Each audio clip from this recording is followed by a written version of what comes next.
Good morning. Good morning, Mr. Haynes. How are you? It's nice to see you, but it's a little strange not having you on this side. I look better the further away I get.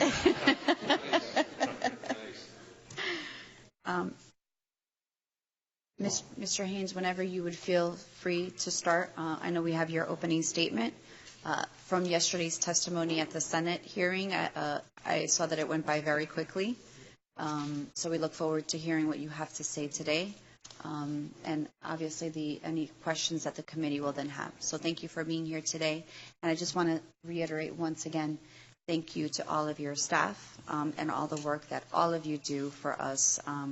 You really are the backbone to what it is that we do here. So thank you. On behalf of my colleagues, Madam Chair, thank you very much for those kind remarks. We much appreciate them. I'm going to introduce my Assistant Legislative Budget and Finance Officer. To my right, Thomas Koenig. To my far left, from our Revenue, Finance, and Appropriations section, Jordan DiGiovanni. And to my immediate left, David Drescher, Chief of that section, who's going to present our update on our revenue forecast. Thank you. Good morning, Chair and members of the committee. Thank you for inviting the staff of the Office of Legislative Services to appear before you this morning to provide an update on our revenue projections now that important April tax collections are in the door. Our message today is positive and not likely to be controversial, so I will keep my remarks brief. When we last appeared before you 6 weeks ago, corporate tax collections were far exceeding expectations, but weak income tax collections were causing some distress. We anticipated then that a record-setting April surprise would make up for the shortfall of the previous months and result in year-over-year growth in the income tax, and we're relieved to report that this expectation proved accurate. In fact, April payments were well above even the levels we forecast, leading us to revise our estimate for the income tax upward by $420 million for just the current year. Yesterday, we reported to the Senate that our overall forecasts for the 2-year period were revised upward by $533 million. Today, we are further increasing that number to about $750 million, reflecting updates to several of the executive branch forecasts, most notably an increased estimate for the governor's proposed millionaire's tax. Traditionally, the OLS accepts the governor's revenue estimates for proposed legislation at this stage in the budget process, recognizing that those proposals might change before a budget is enacted.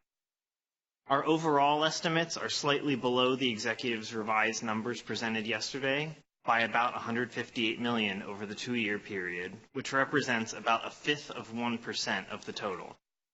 The tables on your desks provide detailed side-by-side comparisons of the updated OLS and executive branch revenue estimates. All other things equal, the revised OLS forecasts result in about $400 million in additional surplus over the governor's February budget proposal and revenue forecast, totaling nearly $1.5 billion. As an aside, I can also report that fuel taxes have performed well the past several months, which might reduce the likelihood of a gas tax increase in the fall. This good news on recent revenue collections should be taken with some caution. At our last appearance here, we emphasized the uncertainty brought about by one-time events, changes in the federal tax code affecting taxpayer behavior, and global economic risks. Those concerns remain, making tax collections in the coming year especially difficult to predict.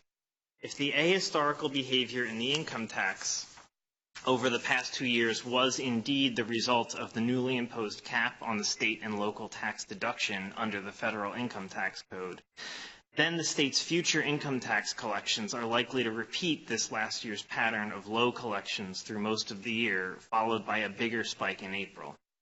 Corporate taxes, always difficult to predict, are even more difficult now because of changes in the federal and state tax codes that have revised the tax base and will continue to change it over the next several years.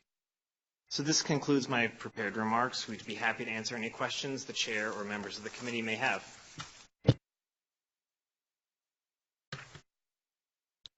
Thank you. Any questions? Just opening up to members first. Vice Chair Brizzacelli. Thank you, Chairwoman. Good morning, gentlemen. Very good of you and kind of you to bring such good news. You mentioned in your remarks that the millionaire's tax originally was at $450 million for consideration as we started discussions on this budget. Now, is that number being moved up as well? Did I hear that correctly? Yes, we haven't independently evaluated that as it's the governor's proposal, and we don't have a specific bill at this point to evaluate. But yes, they've increased the forecast, and for our presentation, we accept their number. So 450 now moves to what? What was their actual number? It was 530, give or take a few. Okay. And the discussion of a rainy day fund, it's been a while since we've heard that even thought of because of circumstances that aren't as good as they are today with regards to revenue flow. Could you explain to us the difference between a rainy day fund and a surplus? Thanks, Vice Chairman, for that question. Surplus or fund balance, we would say, is an unrestricted amount of money left over at the end of a fiscal year. Our surplus revenue fund, or our rainy day fund, the surplus revenue fund is the statutory title of that fund. Our surplus revenue fund is a segregation of fund balance that brings with it certain procedural necessities if the legislature or the governor want to put that money to use. So if we were to do the math on fund balance, if we didn't have a surplus revenue fund, we would produce a certain number. Because we have a surplus revenue fund, we would bifurcate that number into unrestricted fund balance and surplus revenue fund. The sum would be the same. And through the chair, you mentioned, I think I'm hearing you say that on a rainy day fund, does that mean it's not as accessible for ongoing appropriations? Is it locked away? It's locked away with something less secure than a safe with a combination. Our surplus revenue fund is a statutory thing. It's a creation of law. And I think time has proven that if the legislature wants to appropriate the state's resources, it's free to appropriate the state's resources the way it sees fit, except for constitutional restrictions on that power. And because the surplus revenue fund is a statutory thing, and notwithstanding what the statute says about the conditions under which the legislature might choose to put that money to use, or the governor might recommend putting that money to use, the Appropriations Act or some other act of statute can override that. There is a provision in the Appropriations Act as recommended in the budget as recommended that gives the governor the discretion to transfer money from the surplus revenue fund to the general fund just based on his determination that that's the thing that should be done. And the surplus revenue fund, that is the rainy day fund? Yes. So it's just a different name for that. Well, statutorily, it's the surplus revenue fund. Colloquially, it's the rainy day fund. For clarification, when does that calculation happen as far as what goes where? They're saying, I think the treasurer is saying they're going to move 250 there. Is that the 317 was the number?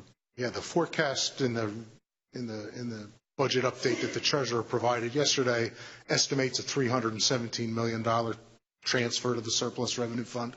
The determination will be made when the current fiscal year's activities are finally audited. So it'll be based on the conclusions of revenue collections that come out with the comprehensive annual financial report. When that comes out is, never a certain date. It could be as early as next December. It could be as late as next March or April.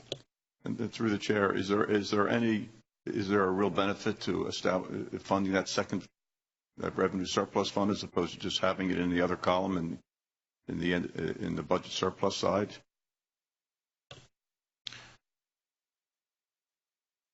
If the legislature wants to follow the letter and the spirit of the law that creates the surplus revenue fund, I'd say that there's significance.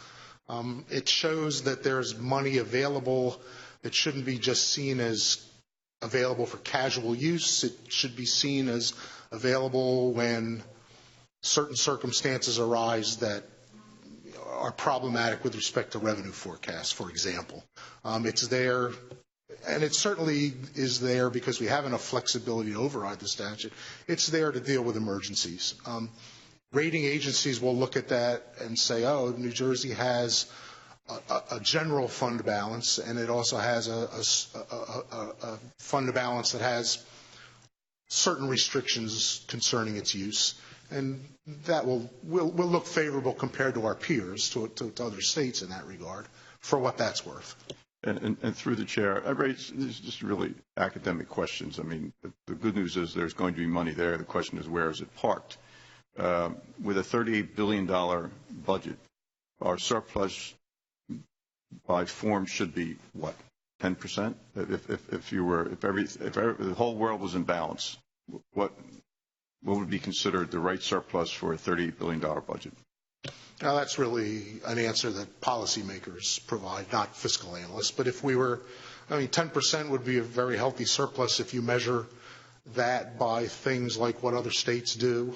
If you measure it by things such as what might happen to our budgetary situation if we were to enter a very deep change in a very drastic change in economic circumstances, very drastic negative change in economic circumstances. And through the chair, so the rating agencies combine our operating surplus with this rainy day fund, and they look at that as one number?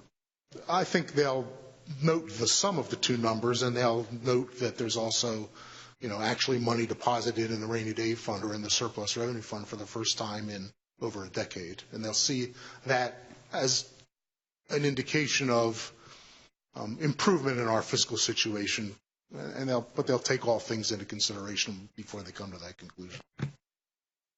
Just a question that has been suggested I clarify with you. We did not make contributions to this rainy day fund in previous years. We didn't do that because we didn't have the wherewithal to do that?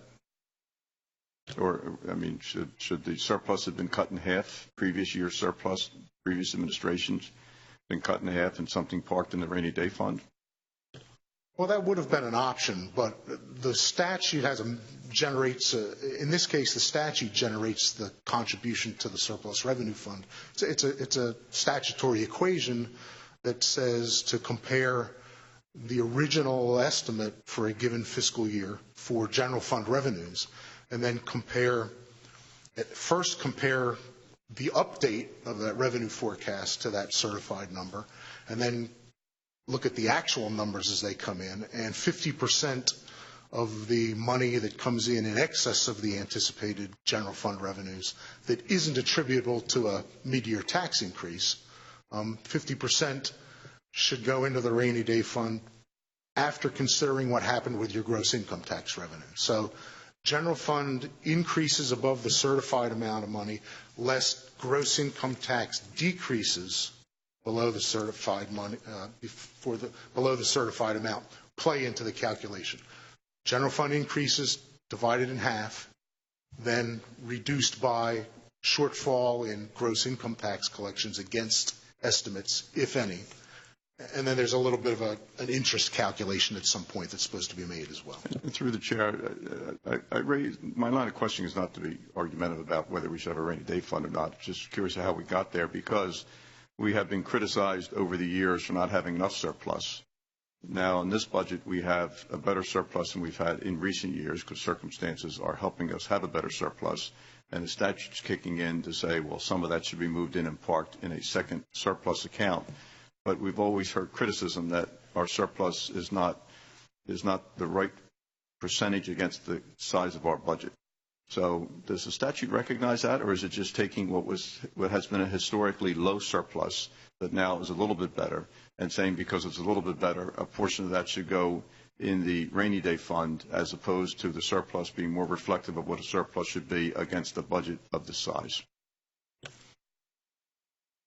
Let's see if I can answer that clearly. The statute... And I'm not so sure I asked the question clearly, so that may be challenging for you. I think I understood. Yeah. The statute essentially says when you are benefited by a windfall, if I could use that word, the statute doesn't use that word, by a windfall of revenue from reforecasting your budget revenues, then that should result in a transfer of some of that surplus into a surplus revenue fund. The statute has a cap on how much money is supposed to accumulate or may accumulate in the surplus revenue fund. So the statute, I think, is mindful of budgetary situations. The statute also doesn't require us to put growth in revenues comparing the most recent forecast to the original forecast when we have already acted to increase those revenues by tax changes. So the statute isn't just sort of mindless, if you will. And again, the rainy day fund will cap out so that surplus is available to be targeted to other needs.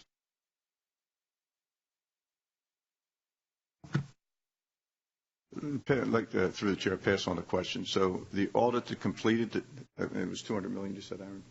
Should $200 million more be in the rainy day fund?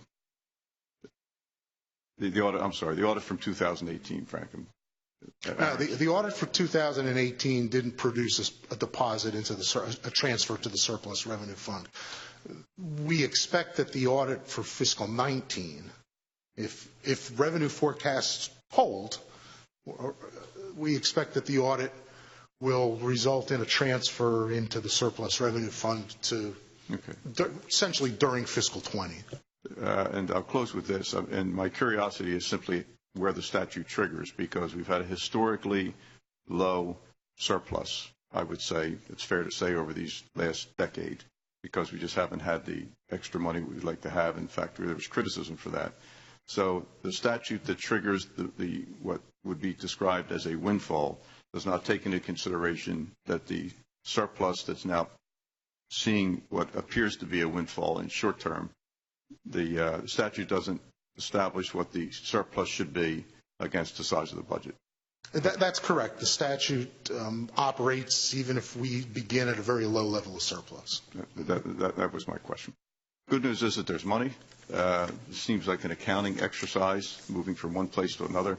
You clarified the question on how do we get to it if we need it. And the rainy day fund is for emergencies, so hopefully we are good stewards of it. Thank you, Chairwoman. Thank you, Vice Chair. Assemblywoman Patricia Egan-Jones. Thank you, Madam Chair.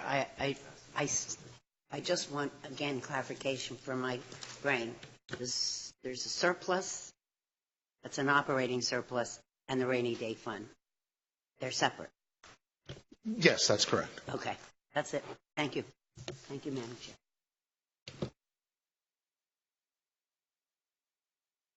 Apologize. Assemblyman Benson. Just along that same line, I'm going to try to restate, I think, a question that Assemblyman Berzicelli asked. That so the rainy day fund statute that says 50% above a certified revenue doesn't take into account the actual fiscal state of our state, correct? It just happens to be an arbitrary number that's set at, doesn't matter what the structural deficit is, doesn't matter what our actual surplus is. It's only if we exceed the forecasted revenues? That's correct. Okay. I think that's a really important distinction to understand. And my understanding is it's still correct that our pension payment is less than what the statute says? That's correct also. Our funding for education is less than what the statute says?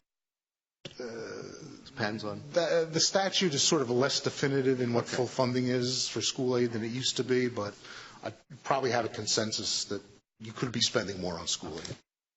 I just want that to be on the record. I do have another. Madam Chair? Yes, Assemblywoman. Yeah, following in that line. So we have a pension deficit. We have other structural issues. We're anticipating in these revenues monies we haven't realized yet, correct? I see there's marijuana revenues. There's new tax revenues. So we're predicating this rainy day fund on those revenues that we don't even that have not materialized at all, right? My turn to confuse you. The contribution to the rainy day fund is a look back at fiscal 19 activity. Okay. What we stated. So we then. have an estimate of what's going to go in there as a result of the way we've estimated our revenues for fiscal 19. Yes, in fiscal 20, there are revenues that are currently supporting the fiscal 20 surplus, the fiscal 20 fund balance that, are at risk. Right. All of our revenue forecast has some element of risk, obviously. One of the things that the statute provides that the surplus revenue or the rainy day fund be used for is if revenues in the current year are on the downside. Then you have a source of funds that you can consider using to offset the fact that your revenues aren't coming in, as opposed to other things that you might do in reaction to those circumstances, such as contemplate changes in your tax code. Thank you again. Thank you, ma'am. So, Mr. Haynes, if I can just, before I move on to Assemblyman DeMayo, for the opening of the surplus for the Appropriations Act for fiscal year 19, there was 773 in the original. And then there's about a 217 difference where there was revised, and it says there's 990 after the audit was complete. Can you explain the difference? Well, the let's see. Yes. I think I can explain the difference generally speaking. We had slightly more revenues actually collected than we had forecast at the time that we estimated that $773 million as the opening surplus. So revenues performed slightly better and spending came in slightly lower. So should any of that money be moved over to the rainy day fund?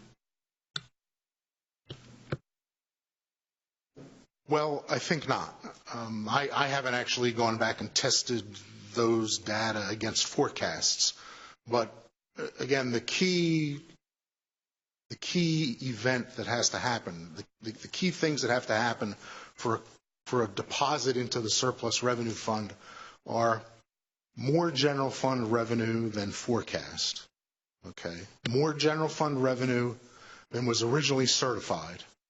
Okay, to the extent that half of that amount is not offset by decreases in the forecast for the gross income tax revenue. I'm not recalling, how we handled those forecasts last time around and how the estimates were updated, but I'm fairly confident that our auditors would have noted that a deposit would have been required, at the conclusion of the fiscal year. Can you please take a look at whether that 217 would have fit that criteria? Because we were a little bit astonished that it was, and I get what you're saying, that it was an estimated for 773, but now with the actual update and the audit complete, there is that difference of 217 million. We'll be happy to look into that and get back to you. Okay. Thank you, Mr. Haynes. Assemblyman DeMayo. Thank you, Madam Chair. Good morning, Mr. Haynes and crew. Good to see you. We see you here, we see you there, so we are together quite a bit. One would tend to believe that the federal corporate tax cuts has contributed to a degree, along with the increase in the federal in the corporate business tax rate in New Jersey, to that $762 million increase. Is that a fair assessment? Yes, that it has been a major contributor. To what? How much of the 762 can you attribute to that? Because I believe that federal corporate tax were cut from 37% to 21%, and corporations are tax on net revenues in New Jersey, so that gap So the change in the compounded the increase, the New Jersey increase. Yeah, so the change in the federal tax rate doesn't affect New Jersey. We did not change the base corporate tax rate. And the federal tax law actually broadened the base of the tax in part to limit the fiscal impact on the federal government.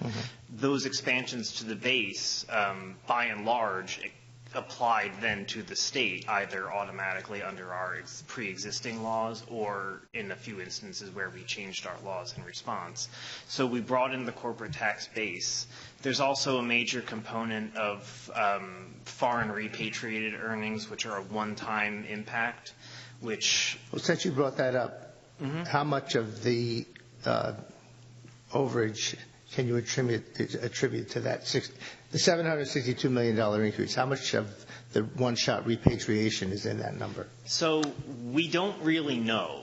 We're operating with an estimate of about $200 million, but until there's final tax returns, and many of those have been extended, we won't have the data until October thereabouts is what Through we're the hearing. chair, when you do have that number, that'd be an interesting thing to know for next year's process. Certainly. And I guess I would ask this question, particularly with the CBT, which seems to be the most unpredictable of all the three major contributors to our revenue, seems to be the least predictable. When I look at charts on that, one year be up, next year down, so it's not a smooth slope up, it's rather irregular. That's what makes me a little concerned about relying too much on this year's number, even though it's great. I'm not denying that it's great. And there's a lot of contributing factors. We raised taxes in New Jersey, but also I do believe that the federal tax code did contribute to some of that extra income, so to speak, in those corporate returns, which is helping us. That's correct, sir. So that's all I have for right now. Thank you, Madam Chair. Thank you, Assemblyman. Any further questions? So before we break, I do have, I think, our annual question, which is, in your expertise of opinion and as really analysts, can you give us a little bit of a breakdown in the budget and what you foresee as being some critical areas of, I think, risk? I think we probably will all know, we'll say pension, but is there anything else that, in your opinion, that you'd see would be quite dangerous within the next couple of years? Well, let me not use the word dangerous. I wanted to say that exactly, I don't know so that you would your assessment of danger may be radically different than my assessment of danger, and we haven't really shared where we stand on that. But let me address what risks exist for budgets in general, and then as specific to this budget as I can recall. There's always revenue forecasting risk. Okay, so our revenue forecasts are not going to be accurate if those are the revenue forecasts that you build the fiscal 20 budget on. And I might say that since 19's not over yet, it's nearly over, but not quite over, we might not hit our 19 mark either, our fiscal 19 mark.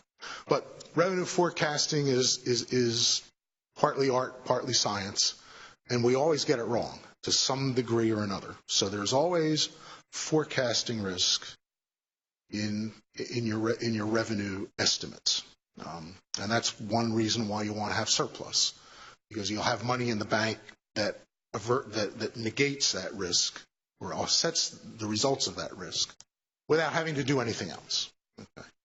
So we have that. There are a few revenue items that I'm trying to recall off the top of my head that require legislative approval that hasn't happened yet. So the increase in the gross income tax that the governor's calling for that balances the governor's budget plan, that hasn't been approved yet. There are some other small revenue raisers scattered throughout the budget, none of which the legislature has approved. So if you don't approve those, or if you prove something different that doesn't generate as much revenue as the budget assumes, you've got some small revenue risk there. On the appropriation side, let me go back to the revenue side for a minute. I mean, the increase in the gross income tax, I think, is the single largest revenue raiser yet to be approved. And most of the other ones are not of a large order of magnitude, but they add up to something that I would say is significant. So there's an assumption, I believe, in the governor's budget that through evaluation of what our assets are and some different way of using those assets, we might realize a revenue gain, and that's a revenue forecast sort of in search of the actual solution or the actual actions that will generate that revenue. So we anticipate money from legal settlements. You know, those legal settlements are not clearly evident as to what those are and whether they'll be actually be attained or not.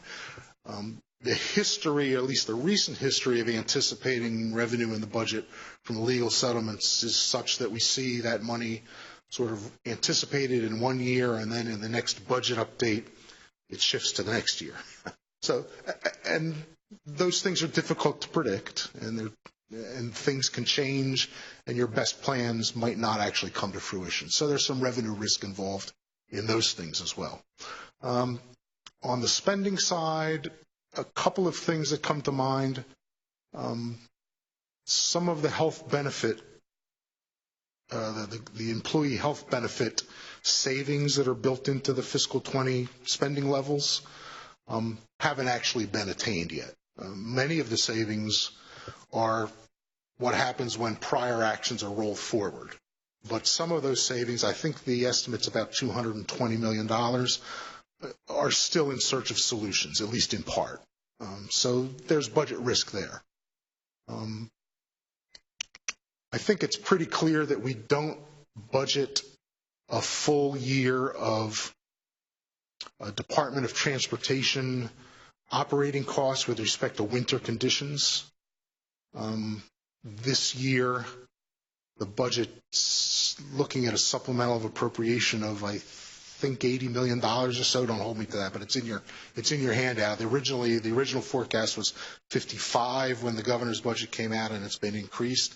But we're going back to that base level of operations in fiscal 20 that we started at in fiscal 19. So I think we're reasonably clear that unless Florida weather moves to New Jersey next winter, we're under budgeted there. So there's a budget risk right there. So we already know that our surplus is a little overstated just due to that one factor.